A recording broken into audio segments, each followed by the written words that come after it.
دا سميانس کې کېدو هغه به لږ مخته راځي. دې صحیح دا سید دا د ده دی. صحیح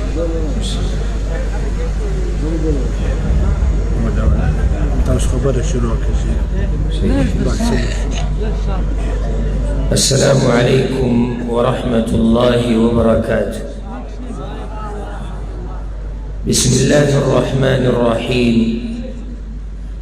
إن الحمد لله نحمده ونستعينه ونستغفره ونعوذ بالله من شرور أنفسنا ومن سيئات أعمالنا. من يهده الله فلا مضل له ومن يضلل فلا هادي له. وأشهد أن لا إله إلا الله وحده لا شريك له.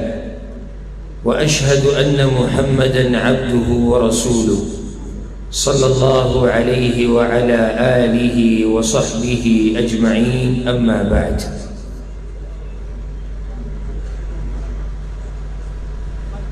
دا الله سبحانه وتعالى چې څومره حمدونه او ثناګانې ووایو هغه کمې دي، او که ټول عمر دا تندی الله ته په سجده باندې کېږدو او په خاورو کې په سجده کېږدو او د خاورو سره خاورې شي، نو بیا به هم د الله شکر هغه ادا نه کړو. وجه د هغې دا بېشماره نعمتونه د الله او دا بېشماره احسانات د الله په موږ باندې، لکه څنګه چې په سورت ابراهیم کې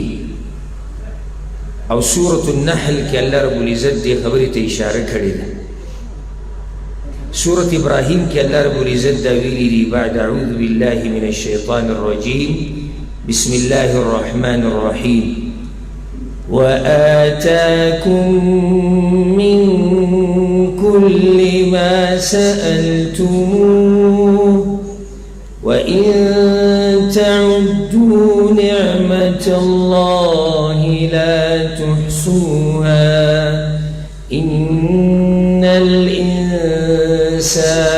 لظلوم كفار. الله وآتاكم من كل ما سألتموه، او الله غزات ته چې تاسو له درکړي دي هر هغه څه چې تاسو ته ضرورت دی، هر څه موږ درکړي دي. وإن تعدوا نعمة الله لا تحصوها، او که چېرته تاسو راولګئ چې یاره د الله دا نعمتونه به شمار کړو او سر ته ورسو، الله وایي سر ته یې نشئ رسولی. او معامله د دې انسان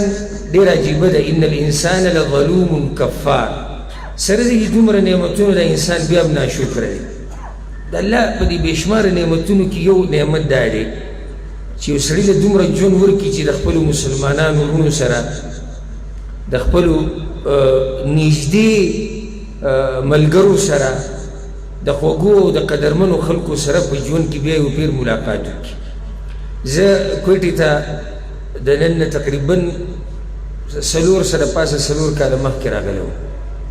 بیا منځ کې پکې دا کرونا د حالات رالو، 3 کاله پای کې تیر شو. نو دې پیر له چې زه راتلم نو ډېر په یو شوق او جذبې سره، ځکه چې د کویټې او د بلوچستان قدرمن خلک دي، عزتمن خلک دي، او د الله په دین باندې مین خلک دي. نو په دې شکر دی چې الله ما له دومره ژوند راکړو، تاسو له دومره ژوند درکړو چې ما تاسو ولیدو، تاسو بیا زه ولیدم. او الله دې زموږ په ژوند کې برکت واچوي، او الله دې موږ له اوږد ژوند راکړي ټولو ته د خپلې بندګۍ لپاره، او الله دې موږ له اوږد ژوند راکړي چې خپل رب پکې راضي کړو. بیا ما سوچ کوو چې څه باره کې به خبرې کوو. نو خبرې به یو داسې موضوع باندې وکړو چې به یې کې دننه ډېرې خبرې راځي، خو زه به مختصر په یو څو نقاطو کې بیان کوم. ذهن ته ډېرې خبرې راځي چې یاره که دا ورته ووایم دې ملګرو ته، دا ورته ووایم، دا ورته ووایم، دا زما تاسو سره محبت دی. او ځکه صحابه کرام چې به کله د یو بل سره میلاو شو رضوان الله علیهم اجمعین، نو هغوی به یو بل له تحفه کې د پیغمبر صلی الله علیه وسلم حدیثونه ورکول. وایي تحفه درله در نه کړم، هغه بل به ورته یې راکړه که نه څه تحفه ده. وایي تحفه یو حدیث دی چې ما د پیغمبر صلی الله علیه وسلم نه اورېدلی، او د دې نه اوچته تحفه بله نشته. دا خبره غلطه ده که صحیح ده؟ تاسو دې کوي اخی دا خبره صحیح ده که غلطه ده؟ د دې نه اوچته تحفه بله نشتي. زما هم چې دلته راغلم تاسو ته دا تحفې در کوم، دا نصیحتونه تاسو ته، دا بیان تاسو ته، دا زما تاسو سره محبت دی د الله د رضا دپاره، او دا زما ستاسو یعنې خیرخواهي لټوم. نو ځکه مې ډېرې خبرې ذهن ته راځي چې دوی ته دا ووایم، دوی ته دا ووایم، دوی ته دا ووایم، خو لنډ به درته دا ووایم. زما په بیانونو کې الحمدلله تاسو اکثر وروڼه یې اوري او خویندې اکثر اوري، پای کې به ډېرې مسلې تاسو اورېدلي او انشاءالله نورې به مو ستاسو مخې له راشي. خو دلته یو مختصر په یو اهمه خبره باندې زه یو څو منټه خبرې وکړم، هغه دا د خوشه د دنیا ته چې وګورو او د خلکو ته وګورو او د فتنو ته وګورو او د بېدینۍ ته وګورو او زموږ د کمزورتیا ته وګورو او زموږ د دین نه لرې کېدو ته وګورو، نو دا خبره ښه واضحه ده چې موږ د الله نه ډېر لرې تللي یو. که دا څوک مني او که نه مني، یعنې ګوره د الله نه لرې کېده مطلب دا نه چې یو سړی د اسلام نه وتی دی. دا دینداري چې ده که نه دا ټوله یو شان نه دا مرتبې دي، دا ایمانونه یو شان نه ګورئ، د چا ایمان ډېر اوچت وي، د چا هغه کمزوری، د چا هغه ښه کمزوری، او کله والعیاذ بالله بالکل د ایمان نه وځي. نو دغه شان الله ته نږدې کېده لرې کېده دا په یو مرتبه کې نه دي. چېرې یو سړی دا وایي زه مونځ کوم، بل وایي زه مونځ کوم، دا دواړه به یو شان الله ته نږدې نه، ځکه چې نور هم ډېرې خبرې شتي. نو که د معاشرې ته وګورو نو د الله نه دا لرې کېده، د دیندارۍ نه لرې کېده دا عام شوي دي، د فتنو د لاسه، د ډېر څه د لاسه چې د مقام د دغه اسبابو نه دی چې زه هغه اسباب بیان کړم چې د څه خبرې د لاسه موږ د الله نه لرې شوي یو یا د قرآن او د حدیث نه لرې شوي. د مؤمن همیشه دا کوشش وي چې دی نږدې شي خپل رب ته، او دا زما هم کوشش دی او دا ستاسو هم کوشش دی، بلکې د دنیا کې زموږ د ټولو د پیدایش مقصد هم دا دی چې موږ ځان نږدې کړو الله ته، او هغه عرش والا رب چې دی هغه راضي کړو. الله ته نږدې کېده دا داسې موضوع ده که په دې باندې سړی په هفتو خبرې وکړي دا نه ختمېږي. په دې باندې علماو کتابونه لیکلي دي، په مجلداتو کې لیکلي دي، په سوونو پاڼو کې خبرې لیکلي دي چې الله ته نږدې کېده څه ته وایي، او په څه الله ته نږدې کېدی شي، او د څه د لاسه ته د الله نه لرې کېږي، دا ټولې خبرې بیان کړي دي.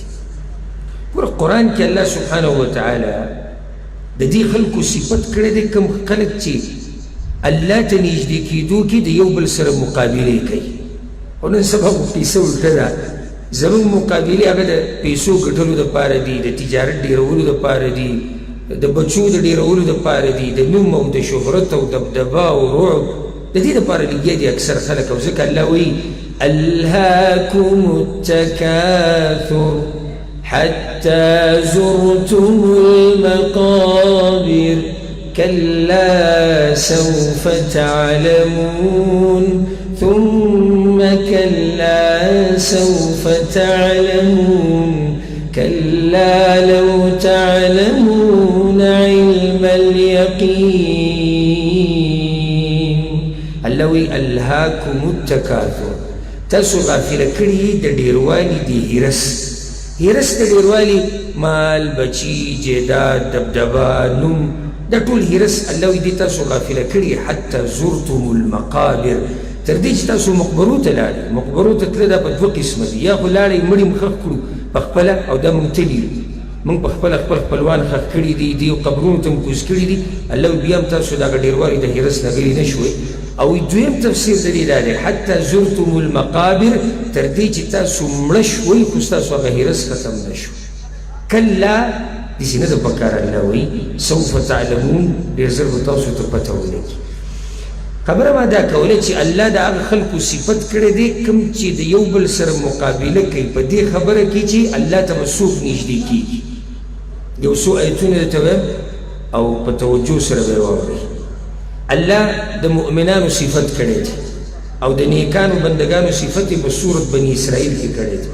الله وایي يبتغون إلى ربهم الوسيلة يبتغون إلى ربهم الوسيلة أيهم أقرب ويرجون رحمته ويخافون عذابه. الله وی مؤمنان نیکان ملائک بکم دی دا بندگان دا انبیاؤنا علاوه چې کم نیکان خلق دی دا طول یو لار لټی الله ته د نږدې کېدو. ایهم اقرب چې کم یو به په دوی کې الله ته ډېر نږدې کېږي دوی په دې مقابله کې لګیا دي. دا د انبیاو مقابله ده، دا د نیکانو خلکو مقابله ده، دا د صحابه کرامو مقابله ده، دا د هغه چا مقابله ده چې په الله باندې مهیني، دا د هغه چا مقابله ده چې په پیغمبر صلی الله علیه وسلم باندې مهیني، دا د هغه چا مقابله ده چې هغه په قرآن او په حدیث باندې مهیني. او ځکه امام حسن بصري رحمه الله وایي چې من نافسک فی الدنیا،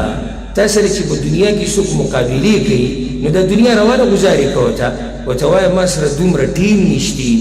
زه دومره کمزورې سوچ نه لرم چې تا سره به مقابله شم په هغه څه کې چې هغه فاني ده، زه مصروفه یم په هغه څه کې چې هغه همیشه دپاره باقي ده او هغه آخرت ژوند دی، زه په هغې کې مقابله کوم. نو د مؤمنانو مقابلې هغه په څه کې دي چې څوک به الله ته ډېر نږدې کېږي. سورة الواقعه، سورة الواقعه کې الله رب العزت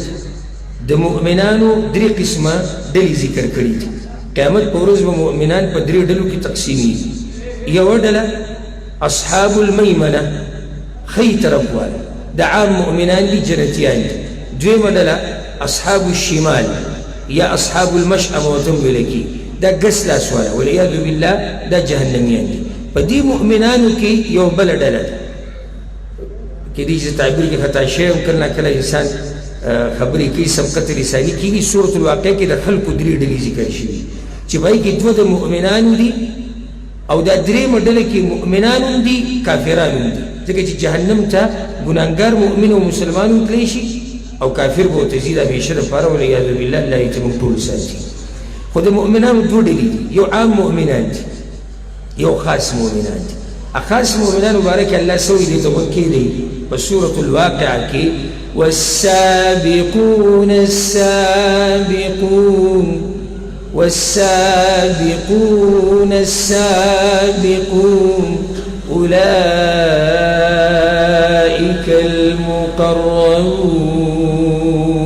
المقربون. والسابقون السابقون الله وی په دنیا کې چې د یو بل سره مقابلې کړي دي په دین کې د یو بل نه مخکې شوي دي، السابقون دوی به جنت ته هم د نورو خلکو نه مخکې ځي. اولئک المقربون دا خلک الله ته ډېر نږدې کړی شوي دي، فایدې ادا کوي. دا چې دوی مقابلې کړي دي په دنیا کې، والسابقون دوی مقابلې کړي دي، هغه مقابلې د دې لپاره کړي وي چې الله ته نږدې شي. الله وایي اولئک المقربون، د هغه مقابلو د لاسه دوی ګټلې ده، د یو بل نه مخکې شوي دي او ما ته رانږدې شوي دي. الله دې موږ هم هغه ته نږدې کړي. دغه شان الله د هغه ملایکو صفت کړی دی کوم ملایک چې الله ته نږدې دي او د هغوی بحث هم په سورة النساء کې شته. الله وایي الملائکه المقربون، ملائکو باره کې الله دا لفظ استعمال کړی دی المقربون. انبیاو په باره کې ما خو لږ ساعت مخکې مختصر خبر وکړه جامع چې د انبیاو د ټولو دا طریقه و چې کوشش وکړو چې الله ته نږدې شي. عیسی علیه السلام، عیسی علیه السلام په هغه 15 پیغمبرانو کې دی چې هغوی ته اولو العزم ویلی کېږي. الله رب العزت بغیر د پلار نه پیدا کړی، یو لویه نښه وه د الله د قدرت. الله د هغه په باره کې وایي په سورة آل عمران کې، سورة آل عمران کې الله وایي د عیسی علیه السلام په باره کې وجیها فی الدنیا والآخرة، وجيها في الدنيا والآخرة ومن المقربين. الله وی عیسی علیه السلام په دنیا او آخرت کې ډېر مخوریز او څنګه مخوریز نو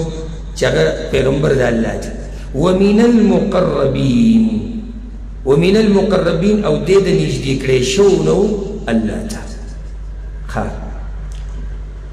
موسی علیه السلام دا په هغه 15 پیغمبرانو کې دی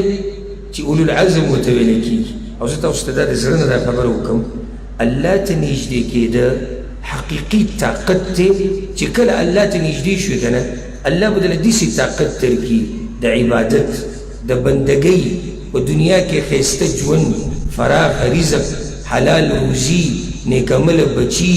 سکون اطمینان چې څه غواړې چې هغې ته حیات طیبه ویلی کېږي هغه تا ته په دې سره میلاویږي چې کله ته الله ته نږدې شي نو دا یو طاقت دی الله دې موږ ته نصیب کړي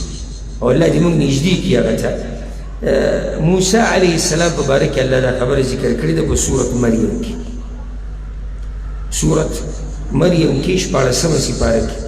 د موسی علیه السلام په باره کې الله څه وایي وناديناه من جانب الطور الأيمن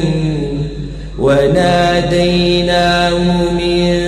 جانب الطور الأيمن وقربناه نجيا الله وی ما موسی علیه السلام ته آواز کړی په تور غر باندې وغه کله چې هغه ملاقات له تللی او یا د تور غر په خوا کې هلته الله هغه ته آواز کړی هغه سره خبرې کړې وي د موسی علیه السلام سره څنګه چې هغه د شان سره ښایي وقربناه نجیا الله وی هغه ګوره ما ځان ته نږدې کړی موسی علیه السلام یې ځان ته نږدې کړی په دې ټولو دا ما چې دا څومره ایتونه ووایي او بیا ډېرېږي په دې ټولو کې مقصدي خبره هغه دا ټکی دی المقربین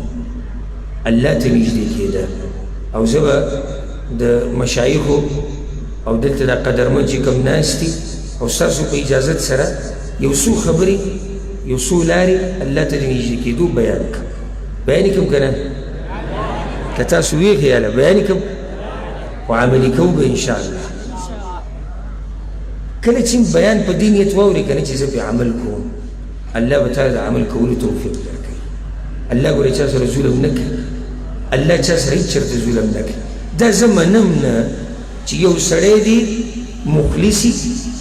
هدایت غواړي دینداري غواړي په توجه سره اوري ځان پرې پوه کوي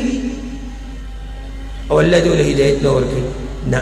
چې کله دې سړي ته هدایت نه میلاوېدو که نه پوه شو دې سړي کې څه بیماري ده څه مشکل پکې شته ځکه چې الله خو زموږ ټولو دپاره څه غواړي جنت غواړي والله يدعو إلى دار السلام والله يدعو إلى دار السلام الله خو دعوت ورکوي د جنت طرف ته هغه زما هغه دا نه خوښوي چې ما ورته جهنم ته داسې لاړ شو الله دا خوښوي چې ما ورته لاړ شو څه ته جنت ته او ځکه الله په سورة النساء کې ډېره ناشنا خبره کړې زه د الله کمزوری بنده یم زه به په قرآن کې څه سوچ کوم او زما به څه فکر وي خو زه چې کله د قرآن کریم تلاوت کوم یو څو ایتونه سړی ډېر زیات ودرئ او چې کله زړه د سړي ژوندی نو سړی محسوسوي یو آیت دی په سورة النساء په دې اخرني آیتونو کې او د 5مې سپارې بالکل اخرني آیت دی د 5مې سپارې اخرني آیت دی الله سوي چې ته غوږ کېدی او ستاسو رب څومره مهربانه دی دا واورئ او دا وګورئ چې الله ستاسو دپاره څه غواړي او زموږ دې حال ته وګورئ چې موږ څه کوو رب زموږ دپاره څه غواړي او موږ څه کوو نو بیا په دې کې څوک څنګه ویلی شي چې والعیاذ بالله الله ظلم کړی دی الله په سورة النساء کې وایي ما يفعل الله بعذابكم ما يفعل الله بعذابكم إن شكرتم وآمنتم الله وی ستاسو په عذاب باندې څه کومه ما ته څه فایده دی چې تاسو له عذاب درکړم خو که تاسو زما شکر ادا کړئ او تاسو ایمان راوړئ نو زه تاسو له عذاب ولې درکوم او ځکه حدیث قدسي دی حدیث قدسی معنی الله دا خبره پیغمبر صلی الله علیه وسلم ته کړې ده هغه یې موږ ته کوي حدیث قدسی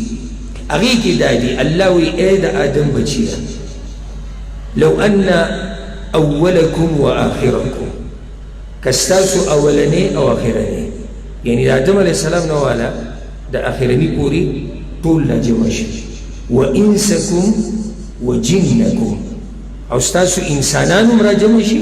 او ستاسو پیریانو مراجمه شي دوی ته غوږ کولاو کوي او ټول د الله په نافرماني باندې متفق شي کنه الله وی زما په باچایي کې به زره برابر کمی رانولی او که تاسو ټول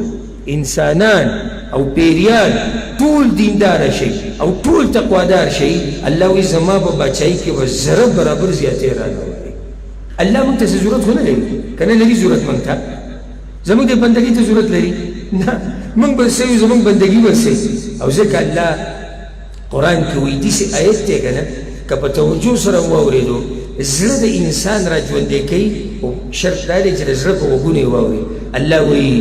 یا ایها الناس انتم الفقراء الى الله انتم الفقراء الى الله والله هو الغني الحميد الله يا أيها الناس لا نوجي يا أيها الذين آمنوا يا أيها الناس ندا وليت يا أهل الكتاب ندى أهل الكتاب خبر دا ندى مسلمان خبر دا يا أيها الناس اي خلق طولوا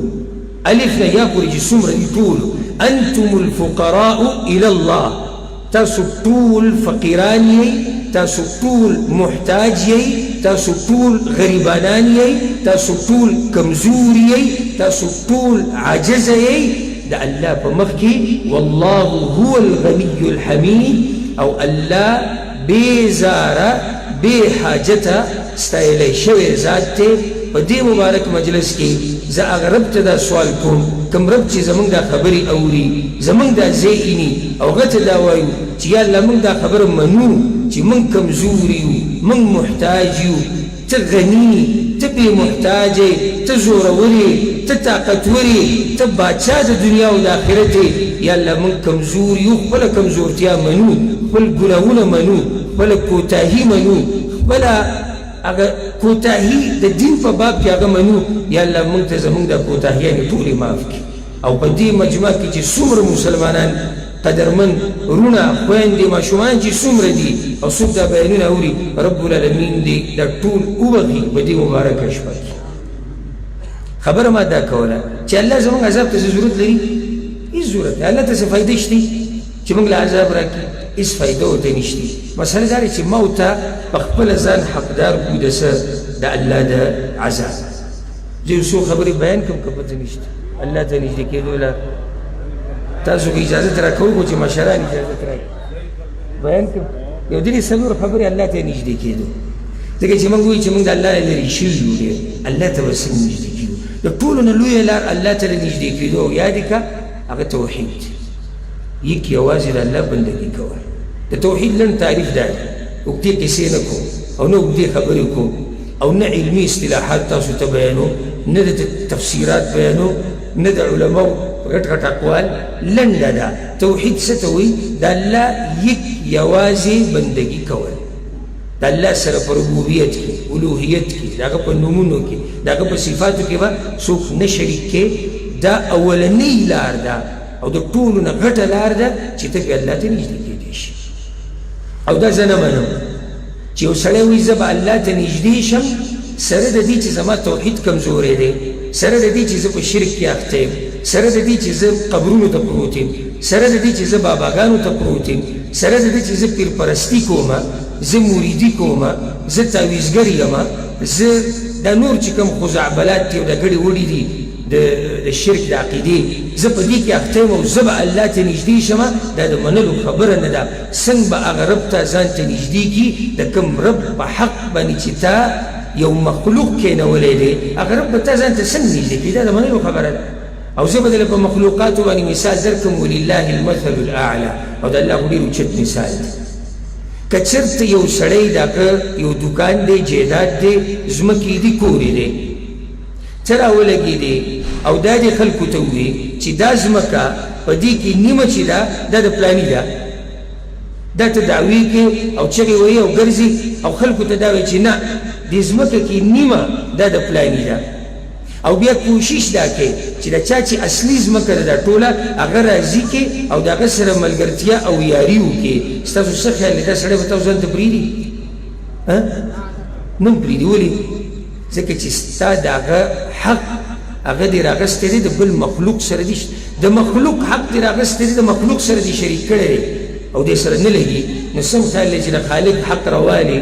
او د مخلوق سره یې شریک کړي نو دا خالق به تا ځان ته پرېږدي؟ تا به ځان ته رانږدې کړي الا دا چې ته خالص توبه وباسې او دا کار پرېږدې بیا صحیح دی بیا دې ځان ته رانږدې کوي. خو چې څو پورې د خالص د زړه نه توبه نه ویستې هغه رب ته ځان ته نه نږدې کوي. توحید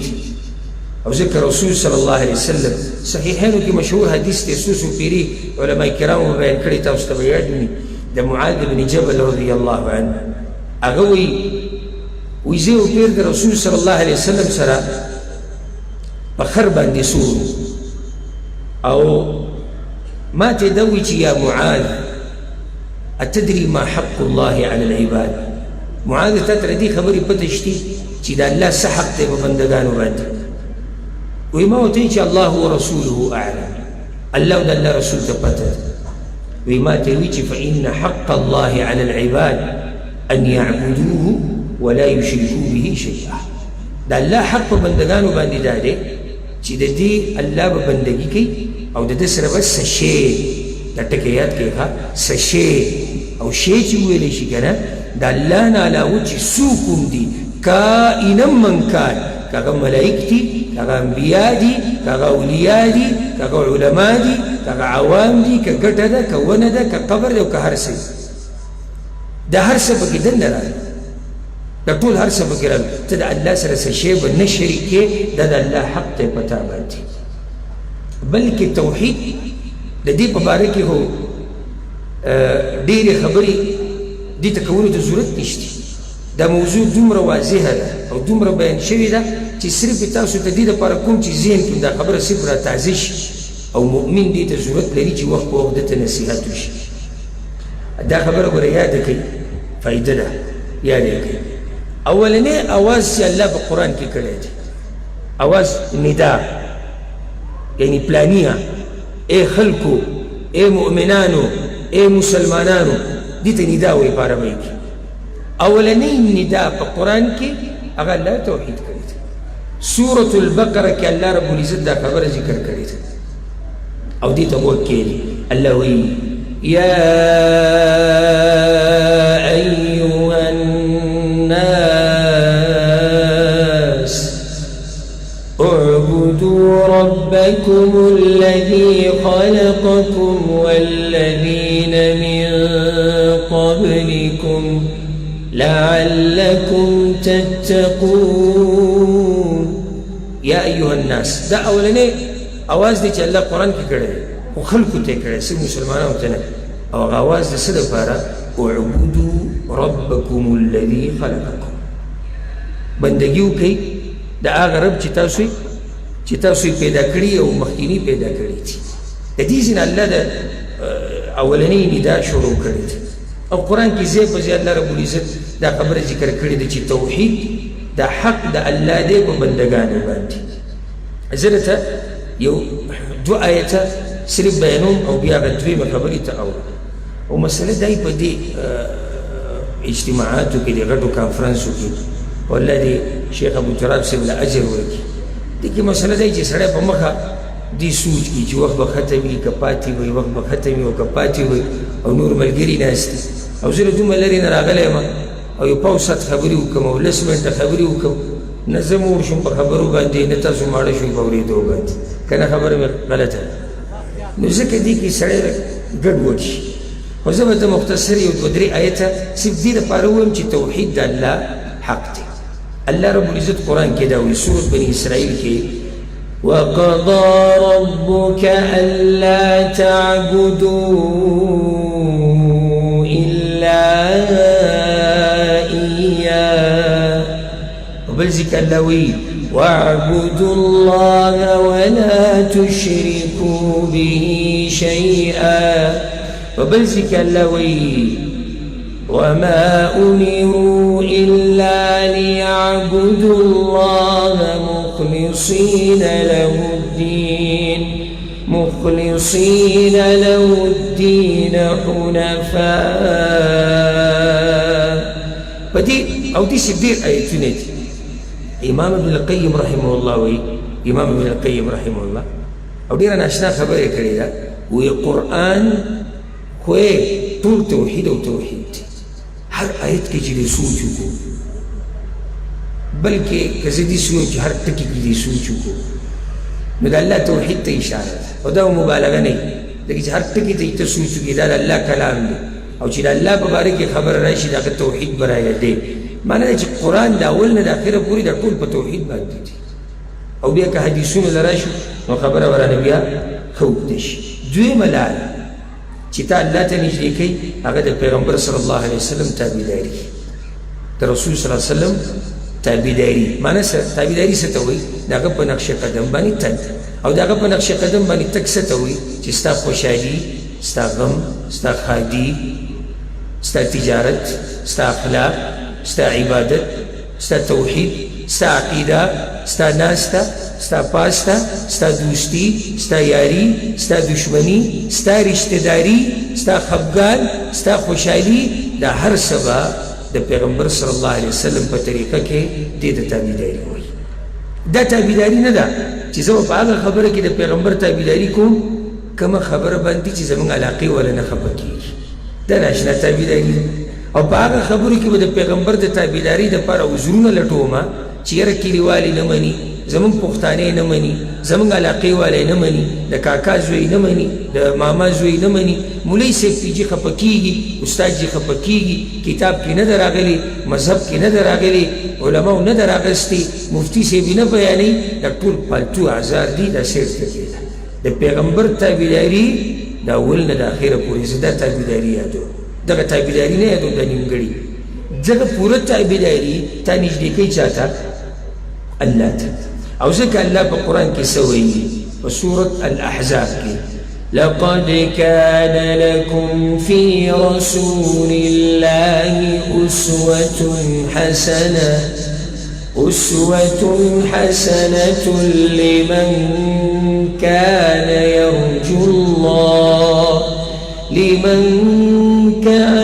يرجو الله واليوم الآخر وذكر الله كثيرا. لقد كان لكم في رسول الله أسوة حسنة ستاسو د پاره په پیغمبر کې یو ښایسته نمونه پرته ده. اوس فایده دا والی دا د هر چا د پاره نمونه نه ده. ګورې الله درې خبرې ذکر کړي لمن كان يرجو الله واليوم الآخر وذكر الله كثيرا. څوک چې د آخرت امید ساتي الله سره مینه محبت ساتي الله سره د میلاوېدو یو ارمان ساتي هغه سره د ملاقات امید ساتي آخرت مني آخرت کې چې څه دي هغه مني وذكر الله كثيرا او الله ډېر یادوي د دې سړي دپاره په پیغمبر کې یو ښایسته نمونه ده. زه تاسو ټول نه دا سوال کوم او سوال د باندې قرض او جواب به ځان له ورکې او ښه رښتینی جواب به ورکې ځان له به دوکې نه ورکې. ته په هغه خلکو کې چې د پیغمبر تابعداري مکمل کوي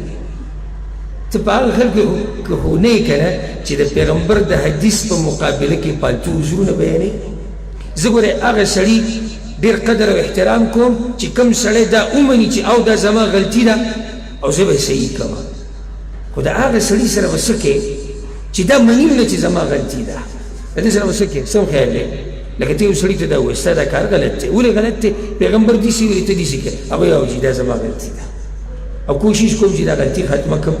او په نیغه لار شم صحیح ده موږ به ورته دوام کوو ورته نصیحت وکړو. یو سړی هغه دی چې دا نه مني چې زه به غلطه یم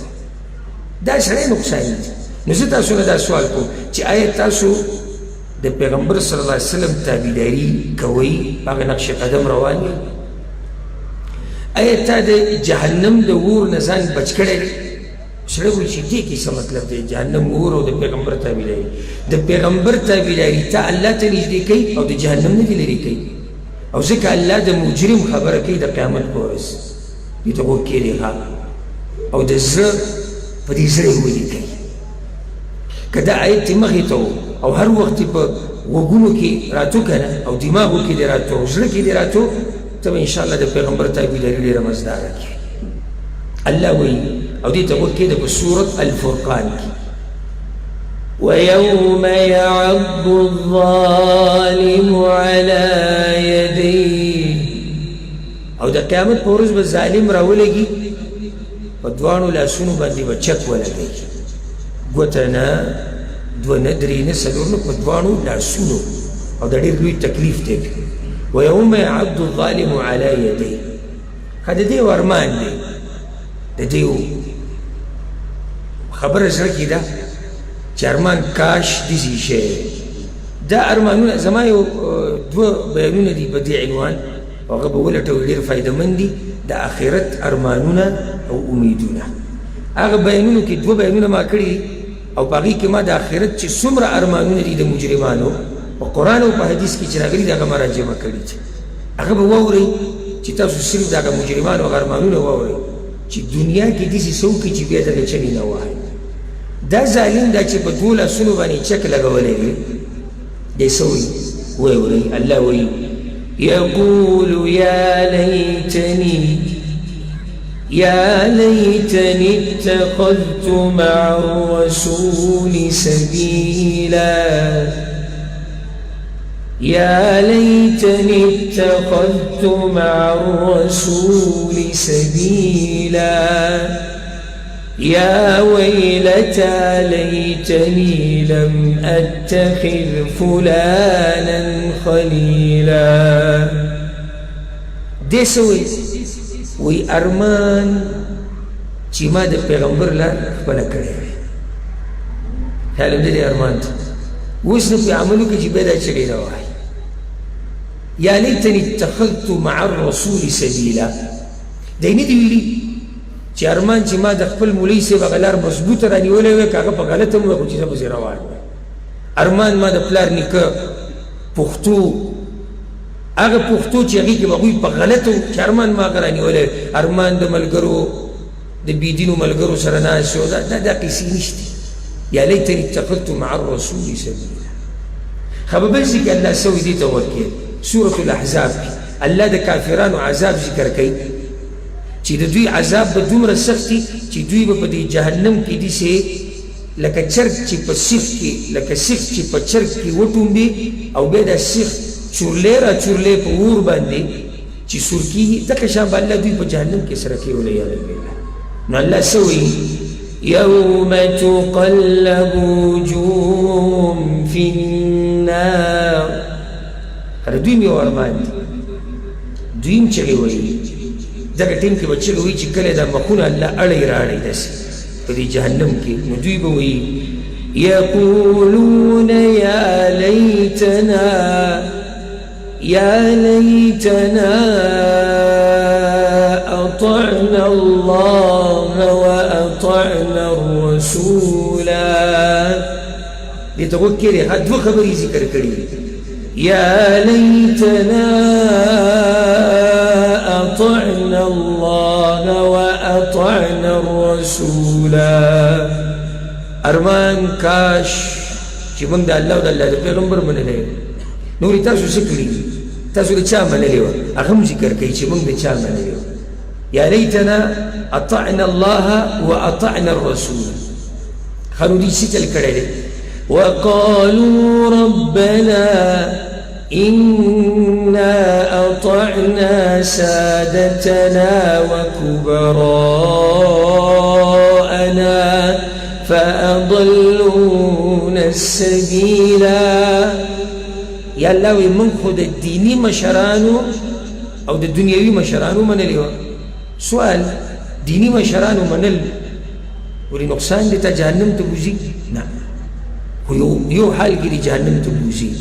او دغه شان دنیوي مشرانو چې کله د دیني مشر او د دنیوي مشر خبره د قرآن او حدیث خلاف وه او ته پوهه شوې چې دا د قرآن او حدیث خلاف ته او بیا هم ضد او تعصب او عناد کې دا خبره تاله نقصان درکوي خو د مشر هغه خبره منل که دیني او که دنیوي چې هغې باندې دلیل دا خو شریعت ته ته وایي داسې کوه دا خو الله او د الله پیغمبر ته ویلي دي چې کوه نو تابعداري د چا تابعداري د پیغمبر د الف نه د یا پورې چې سر د پیغمبر ویلي هغه کوه او د پیغمبر تابعداري معمولي مه ګڼئ ګورئ او د پیغمبر حدیثونه معمولي مه ګڼئ نن سبا بعض راوتي دي د رسول صلی الله علیه وسلم حدیثونو پورې مذاق کوي او کله امام بخاري پورې ټوغې کوي او کله په امام مسلم پورې ټوغې کوي ما اوس د یو ملګري سره خبره کوله او دا ما مخکې هم کړې ده او بیا هم کوم او بیا هم کوم یو وخت کې دا فتنه د انکار حدیث په دې پښتنو کې دي چې یو کس ډېره مشهوره کړه ما سره کسانو د پاکستان نه افغانستان نه او د یورپ ملکونو نه رابطې کولې او دا به څه کېږي او دا به ته څه وې او په دې څه لیکل وکړه او داسې وکړه او دغه وکړه علماو هم رابطې کولې هغوی ته ما دا وایي د الله بندګانو دا صحیح خبره ده د خفګان خبره چې یو سړی د پیغمبر د حدیثونو نه انکار کوي په هغې پورې خاندي ټوغې کوي دا د خفګان خبره ده ولې اول پیر په دنیا کې داسې وشو چې یو سړي د پیغمبر په حدیثونو پورې خندلي وی نه اول پیر چا انکار د حدیثونو نه وکړو وی نه دا خو د سونو کلونو نه دا فتنه را روانه ده هغه ټول الله ختم کړي دي تباه و برباد کړي دي هغه حدیثونه هم ژوندي دي هغه امام بخاري هم شتي د هغه کتاب هم شتي امام مسلم هم د خلکو په زړونو کې ژوندی دی کتاب هم شتي ترمذي هم شتي نسایي هم شتي ابن ماجه هم شتي بیهقي هم شتي او نور او نور او نور هغه ټول هغه مقام زموږ په زړونو کې اوس هم ژوندی دی هغه کتابونه د هغوی اوس هم ژوندي دي هغه فتنې ختمې شوي دي هغه خلک تللي دي ورک شوي دي څوک یې باس هم نه کوي او دا یو څو فتنې چې چلېږي را چلېږي زموږ په دې خوا او شا کې دا به انشاءالله الله ډېر زر ختمېږي حدیثونه د پیغمبر پاتې دي منکر د دې حدیثونو دی به ختمېږي دا زموږ ایمان دی ځکه چې حدیث ولې نشي ختمېدی حدیث په دې نشي ختمېدی چې د دې د حفاظت ذمهداري د چا اخیستې ده الله اخیستې نو د الله په خبره کې خو شک نشته که انا نحن نزلنا الذکر وانا له لحافظون الله وی موږ دا وحي درلېږلی ده الذکر وحي ته وایي او قرآن هم وحي ده او حدیث هم وحي ده خو یو پټه وحي ده بله ښکاره وحي ده نو د پیغمبر صلی الله علیه وسلم تابعداري معنی دا ده چې د هغه د حدیثونو په قدر کې او د هغه ضعیف حدیث کمزوری حدیث منګړت حدیث صحیح ده تا ته چا دا نه دي ویلي چې ته کمزوري حدیثونه منه نه تا ته چا دا ویلي چې دروغجن حدیث منه خو چې ثابت شي اله خو صحیح حدیثونو ته غلط ویل په حدیثونو پورې ټوغې کول دا د مسلمان طریقه نه ده ښه یو درېیمه موجبه ذکر کوم اخرنۍ او هغه ده الله ډېر یادول دا ته الله ته نږدې کوي الله ډېر یادول دا ته الله ته نږدې کوي او په مخه د الله ذکر په دې ژبه باندې ساته او څنګه چې رسول صلی الله علیه وسلم هغه صحابي ته ویلو وی همیشه دا خپله ژبه لمده ساته د الله په ذکر سره دا ورته هغه نصیحت کړه زما هم نصیحت دی ټول اورېدونکو لیدونکو حاضرینو ته او کوم چې غایب دي دې مجلس نه هغو ته چې خپلې ژبې همیشه د الله په ذکر سره لمدې ساتي قرآن کې الله څه وایي سورة البقره کې موږ ټول دا غواړو چې الله موږ یاد کړي غواړو که نه غواړو الله تعالی یادوي چې کله ته یاد کړي او د الله د یادولو ډېرې طریقې دي ګورې لکه دا موږ چې اوس دلته ناست یو که نه دا موږ الله یادوو دا هم الله یادوو د الله پیغمبر یادوو د الله دین یادوو ورب الکعبه کوم رب په لاس کې چې زما ساه ده زه د هغه سعودي عرب نه چې دې کوټې ته راغلی یم دا صرف دې خبرې راښکو دی چې زما رب زما د راضي شي او دا تاسو چې ما ته ناستې او دا دومره تکلیف کوئ او د هغه وخت نه ناستې او بیا به هم ناستې تاسو هم انشاءالله دې دپاره راغلي چې خپل رب راضي کړئ که نه نو دې دپاره راجمع شوي دې ته د الله یادول وایي دا د الله یادول چې کله موږ الله یادو الله موږ یادوي او قرآن کې الله سوي دي توکل سورة البقره کې الله وی فاذكروني اذكركم واشكروني ولا تكفرون فاذكروني اذكركم ما یادوي زه تاسو یادوم هسې که وزیر اعظم صاحب زموږ تذکره چېرته یو مجلس کې وکړي کېدای شي موږ له یو هفته خوب هم رانشي وزیر اعظم زما باس کړی وزیر اعظم خو ډېر غټ سړی دی هسې داسې د علاقې داسې معمولي غونډه کې مشر که چېرته دلته مجلس کې اواز وکړي پلانیه نو دی به تی ویډیو هم جوړه کړي بیا به دا کلیپ عمر چاته لیږي او د ده په شان مخلوق دته آواز کړی دی، هېڅ غټه خبره نه ده. نو څه خیال دی چې الله ستا باس د عرش په خوا کې په عرش باندې وکړي او ملایکو په مجلس کې وکړي، د دې نه غټ عزت بل شته نه، چې الله ستا تذکره په اسمانونو کې وکړي او دا هله کېږي چې کله ته الله یادوي. او یو حدیث به راته ووایم چې را زړه م خوشحاله شي، د هغه ماسپښین نه ناست یې او لا مخکې پروګرام کې څه یو دوه درې علما پاتې دي، یو حدیث ته یم چې زړه م خوشحاله شي. یو حدیث کې داسې راځي، خلاصه به یې ته ذکر کړم، چې کله یو قوم کینی د الله دین زده کوي، قرآن د الله زده کوي او الله یادوي. یو حدیث کې ورسره دا دی او په پیغمبر باندې درود وایي. د دې حدیث ډېر الفاظ دي، زه درته خلاصه ذکر کوم، ځکه چې زموږ د بعض ملګري د دې بعضو د ذهن همیشه سلبي، یعنې ټول بیان چې اوري په کې یو نقطې ته ناستي چې کوم ځای کې یو نقطه راشي چې زه بیا وروسته وایم دې ځای کې خطا شوی، او چې کله د بیان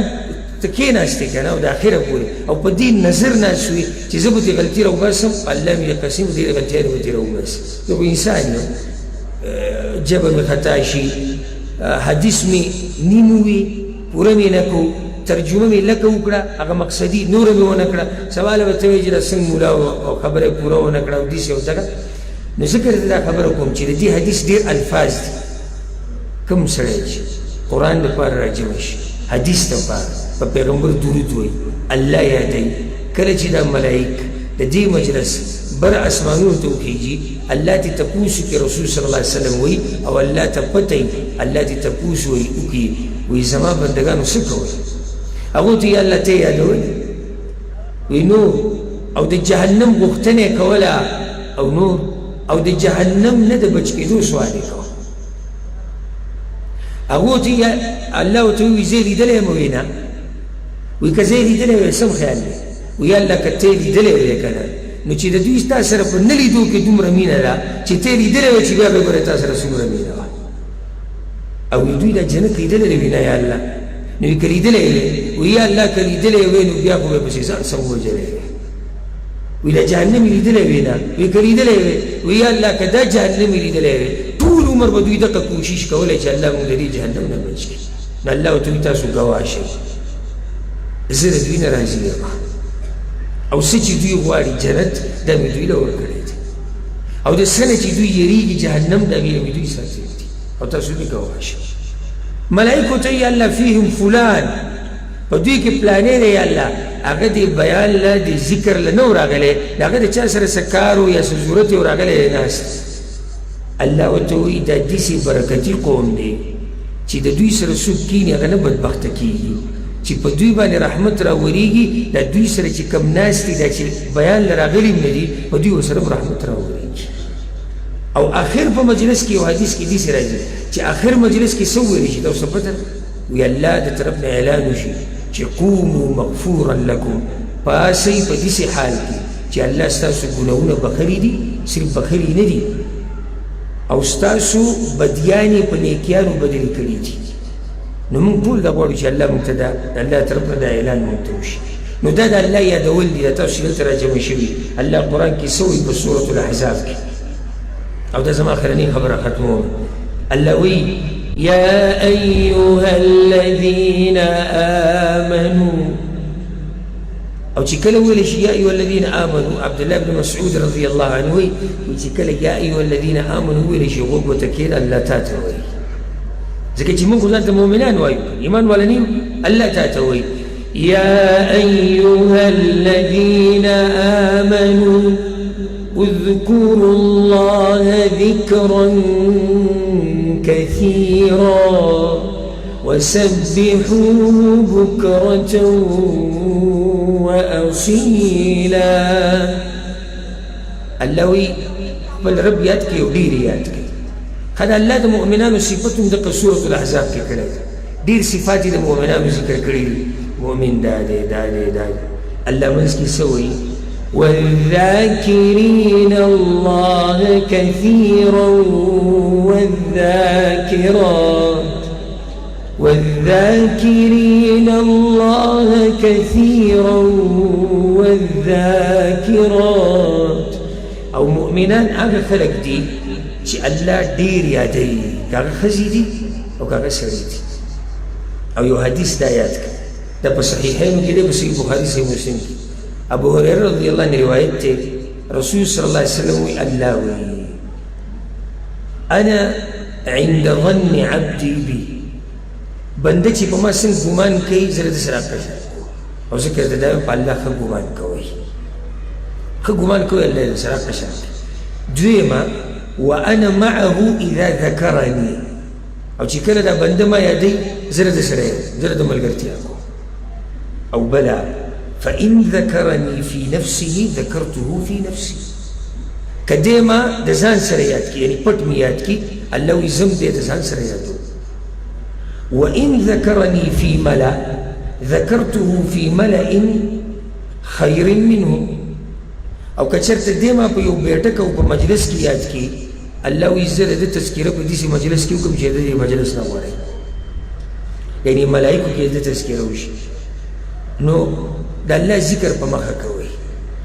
او صرف آخرنی خبر، یونس علیہ السلام خو موږ ټول پیژنو، غټ امتحان په هغه دا راغلی و چې د مۍ خېټې ته ورسېدلی و، او الله رب العزت سورة الانبیاء کې، سورة الصافات کې، په نورو ځایونو کې د هغه خبره کړې ده، په ډېرو ځایونو کې الله د هغه خبره کړې ده. ها یو بونه یو بوټو کم کوي بس وشي.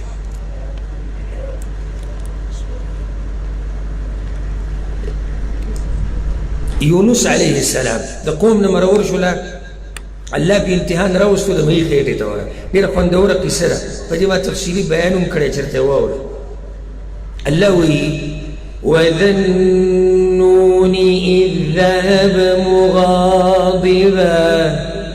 فظن أن لن نقدر عليه. الله وایي مهي والا یاد کوي، تله او خفه شوی د خپل قوم نه، خو دا ګمان یې چېرته نه و کړی چې موږ به په ده باندې تنګسیا راوړو. او فساهم فکان من المدحضین، او هغه قرعې څو پیرې واچول او د ده دومره ووتو، بیا المهي خېټې ته لاړ. نو الله څه وایي په دې توره تیاره کې، او دا تیارې څومره تیارې دي، یعنې تیاره د مهي د خېټې، تیاره د دریاب، تیاره د شپې، تیاره د وریځو. الله وی فنادى في الظلمات، فنادى في الظلمات أن لا إله إلا أنت سبحانك سبحانك إني كنت من الظالمين. او غزی کی چلی والی اللہ تا وی اللہ تا پاکی، ما ظلم کرده، ما لنو بکار چی زمر ور راغلے دے اللہ تا چلی والی بکم جی کی دمائی پخیٹا کی اللہ یاد کو پا من کچھ رکھوں سخت نا راغلے بچا راغلے کسوک دمائی خیٹی تولی در اللہ سلیجن کی جمع بکیش پکڑے تھا دیسی سخت پا ایچ چاہ ندر راغلے، پا ایچ چاہ ندر راغلے تا لوی سخت ہے، خو آغا سخت کیم خبل رب یاد کو. او ځکه بعضو روایتونو کې داسې راځي او په دې کې اکثر اسرائیلي روایت هم شته، وی کله چې ټول اسرائیلي نه دي، بعض پکې اسرائیلي دي، وی کله چې ده الله ته اواز وکړو نو وی ملایکو الله ته دا وایي چې یا الله دا اواز اشنا دی، خو د ناشنا ځای نه راځي. الله ورته تاسو ونه پېژندوئ؟ نه. وی دا زما بنده دی که نه، یونس علیه السلام د مۍ خېټې ته مې وراچولی دی، اغو سپاره شو که یا الله دا خو ډېر نیک بنده دی، او د ده پلانې عمل به موږ راوړو، د ده پلانې عمل به موږ راوړو. یا الله دا امتحان ته لرې کړه، الله لرې کړو. الله څه وایي؟ ګوره د الله د ذکر کولو فایده. فاستجبنا، کله چې دا چغې وویلې الله ته لا اله الا انت سبحانك اني كنت من الظالمين. فاستجبنا له ونجيناه من الغم. دا واوري دا اکثر ملګرو ته سره څه غمي، سره څه مشکلي که دا واوري الله څه وایي فاستجبنا له ونجيناه من الغم وكذلك ننجي المؤمنين. الله ما دا خبر واورد ما دا غم نرويستو الله إذا مؤمنان دقيشن دا غمون نرو باس صرف دا خبر يادك. سورة الصافات كالله فلولا أنه كان من المسبحين كتشرت دزنيا دولي كنا أو زما ذكر لك ولي للبث في بطني إلى يوم يبعثون. الله كدزنيا دولي كنا ما ديد ميدي خيرت كده قيامت تورزي پوری پوری خودو ما نراويستو يعني دي جري دي سخت نراوتي دي سد لاس راوتي دي دا الله دي يدول لاس نو الله دير يدوي او نور دير طريقي دي وخبر برانو ديشي وكچرت ان شاء الله سعودي عرب ته الله بخير خير سره ورسولم نو په دې باندې به مستقل یو څو بیانونه وکم الله ته نږدې کېدو لارې نو دا باقي خبرې به ټولې باندې کې واورئ. زه په اخره کې او په اوله کې د الله شکر ادا کوم. له الحمد اولا واخره. اوله او اخره کې دا ټول هغه توفیق دی. د هغې نه بعد زه شکریه ادا کوم د قدرمن شیخ ابو تراب سے چې دا دومره کوشش دا دومره محنت دا دومره ذمواري دا دومره ګران کار او دا دومره لوی قدم یې اوچت کړو نو زه د هغوی شکریه د زړه د کومې نه ادا کوم. او حدیث کې دا راځي چې څوک د مخلوق شکر نه ادا کوي د الله هم نه ادا کوي. د هغوی سره چې کوم ملګري دي شیخ احسان صاحب شو او دغه شان شیخ حزب الله صاحب شو او دا نور چې کوم ملګري دي نجیب صاحب دی سالم صاحب دی د دې جامعې نور اراکین دي دلته چې کوم نور علما د بلوچستان دي خصوصا دا به ټولو شکریه ادا کوم چې زما په شان کمزوری بنده د الله ګناهګار ما له دومره موقع راکړه چې زه دلته ودرېږم او تاسو ته خبرې وکړم. دا باقي چې کوم نور علما راغلي دي د هغوی هم د زړه د کومې نه شکریه ادا کوم او ما د هغوی په مخ کې چې دی نو خبرې وکړې نامناسبه او د هغې نه بعد ستاسو شکریه ادا کوم د زړه د کومې چې دومره راغلی او دومره کېناستی او کومه مینه چې ماله د بلوچستان خلکو د کوټې خلکو راکړه دا هېرول نه په اسلام کې شتي او نه د پښتو د چې دا زه هېره کړم. یعنې دا به زه خپلو بچو ته ووایم که چېرته کوټې ته لاړ شئ او بلوچستان ته نو د دې خلکو به ډېر قدر او عزت کوئ ځکه چې دوی زموږ ډېر قدر او عزت کړی دی. الله دې ستاسو ټولو قدر او عزت وکړي او الله دې ستاسو د کورونه دا دې الله ښاد او آباد لري. تاسو دې الله خصوصا د هر شر او مصیبت او د فتنې نه دې الله تاسو لرې ساتي. او دا دعا خصوصا تاسو ته به دې کوم ځکه چې ملګري به وایي ما ته هم وروسته م او کېدای شي اوس هم به وایي چې ته صرف دوی ته نه دا خصوصا دوی لپاره وایي او دا یو تحفه ده ځکه چې څوک د سره ښه وکړي ته به ورسره ښه کوې او چې څوک د سره ښه وکړي ته به یې یادې او هېرې به یې چېرته نه نو الله دې تاسو سره ښه وکړي او دې به موږ څه بدله در کړو خو دکه به ووایم چې الله دې تاسو نه راضي شي او الله دې په تاسو د رحمتونو د خوشحالو د هر نعمت دې الله په تاسو باران راوګورئ او الله رب العزت دې دلته چې دا څومره مسلمانان راجمع شوي دي او څوک چې دا بیان اوري او څوک چې ایني الله دې ټولو ته مغفرت نصیب کړي. دلته چې کوم محتاج ملګري دي او که څوک دا بیان اوري دا ټول بګیري الله دې د هغوی د حاجتونه پوره کړي. که په چا قرضې دي الله دې ورله دا قرضې ختمې کړي. که څوک بیماران دي الله دې ورله روغ صحت ورکړي. که څوک علم یې زده کول غواړي الله دې ورته علم نافع نصیب کړي. که څوک په یو فتنه کې پرېوتی دی الله دې د دې فتنې نه بچ کړي. او که څوک تجارت کوي الله دې ورته پکې برکت واچوي. که څوک مزدوري کوي الله دې ورته پکې برکت واچوي. او الله سبحانه وتعالی دې دلته دا راجمع کېده زموږ د ټولو د بخښنې یو ذریعه وګرځي. دا یو پاڼه راله حالانکې د سوال جواب وخت نه دی صرف د دې جواب کوم. دا یو خور سوال کړی دی چې زما خاوند همیشه په موبایل کې فحش فلمونه ګوري